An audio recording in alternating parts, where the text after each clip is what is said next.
The Trump administration has been putting pressure on the colleges and universities with a threat of holding back money if they did not institute the type of education that Trump wants them to do. Now, for years, the right has accused these universities of indoctrinating, which is totally a lie.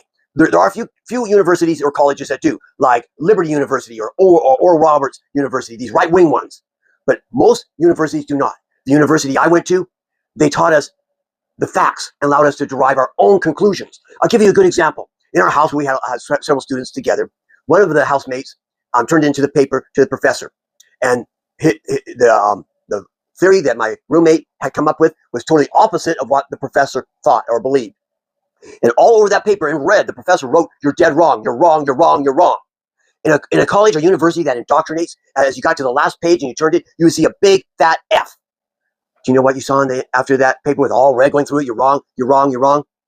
A plus. The professor put this note at the end. I disagreed with you 100%, but you did a good job of expressing your opinion and backing it up with sources, making a good argument.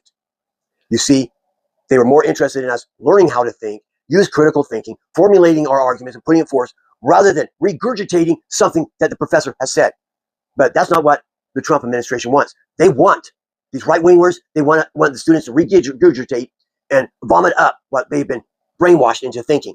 They want to say, white people came here and were welcomed by the indigenous people. And the indigenous people just said, oh, we got too much land here. You can have a bunch of our lands. Hey, why don't you put us on a nice little reservation and we'll be out of the way. And those ships that went over to Africa, the Africans were starving and they just lined up to get in those ships which were like cruise ships. And they came over here and they were treated so well and they were given good jobs, never treated badly, good housing, good food.